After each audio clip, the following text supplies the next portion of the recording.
વાત કરી તો 11 વાગ્યા સુધીનું 13.18% એટલે કે નીરસ મતદાન કહી શકાય. હજુ લોકો બહાર નીકળી રહ્યા છે, પરંતુ અત્યાર સુધીના ઇતિહાસમાં 50%થી વધુ મતદાન થયું નથી. કોર્પોરેશન ચૂંટણીમાં જો કે મહિલાઓ પણ અત્યારે દેખાઈ રહી છે, તેઓ પણ અત્યારે મતદાન કરવા માટે પહોંચી રહ્યા છે. તેમને COVID-19ની જે ગાઈડલાઈન છે તેનું પણ પાલન, હાથે ગ્લોવ્સ આપવામાં આવે છે, ટેમ્પરેચર સાથે તેમને હાથ પણ સેનેટાઈઝ કરાય છે. અત્યારે મતદાન ચાલી રહ્યું છે અને અત્યારે આપણે વડોદરાના ફતેગંજ વિસ્તારમાં મિશ્ર શાળા સરકારી શાળા નંબર 6માં છીએ.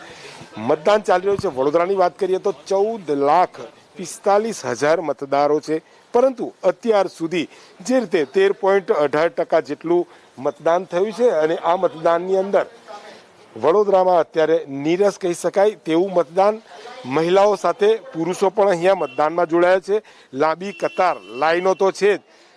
શું કહેશો, શું જોઈને વોટ કરો છો? તમારી કઈ માંગ છે?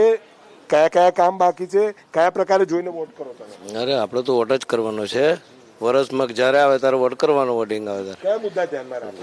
અરે મુદ્દા તો હવે હું આ ટ્રાફિક વાળા જુલમ કરે છે, બધા ક્રેન્કો બોલાવે છે, ગાડીઓ ઉઠાઈ જાય, ગરીબ લોકોના પણ પૈસા ના હોય, ગાડીઓ જમા થઈ જાય. મુદ્દા કેમ કે યુવા મતદાર છો, કયા મુદ્દાઓ ધ્યાનમાં રાખીને મતદાન કરો છો? ઉમેદવારો અનેક છે. વિકાસનો મુદ્દો કયો મુદ્દો?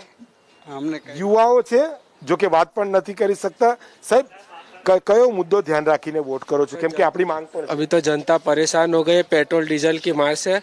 अब वही मुद्दा ध्यान में रख के हम लोग वोट देंगे. अभी पेट्रोल डीजल के भाव कम करे तो आगे कुछ हो.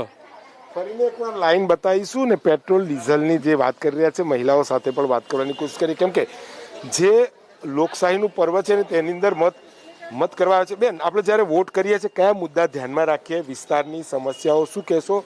એવા ઉમેદવારને વોટ કરીએ કે જે સમસ્યાનું સમાધાન કરે. સાચી વાત છે તમારી. વોટ એવા માણસને કરવો જોઈએ કે જે આપણે જે તકલીફો છે એનું નિવારણ કરી શકાય. ચૂંટણી ખાસ માટે એટલા માટે થાય છે કે જે વ્યક્તિ સાચું હોય, સારું હોય, જેને આપણું ધ્યાન રાખ્યું હોય એ વ્યક્તિને જ વોટ આપવો જોઈએ.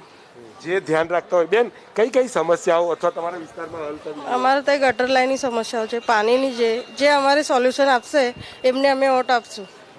હમણાં અમારું મંદિરનું કામ ચાલે છે, એટલે જેને કરાવ્યું છે એને અમે વોટિંગ કરીશું. રોડ રસ્તાનું ધ્યાન રાખશે. છેલ્લો સવાલ, આપ શિક્ષિત हो, क्या कहेंगे, क्या जरूरियात है या क्या ध्यान में रख के वोट करेंगे? कौन सा मुद्दा ध्यान में? सर प्लीज, कौन सा मुद्दा ध्यान में रखेंगे? जो अपनी मतलब सुविधा हैगी, नेचुरल सुविधा जो हैगी वो जो आसानी से हो जाए वैसे.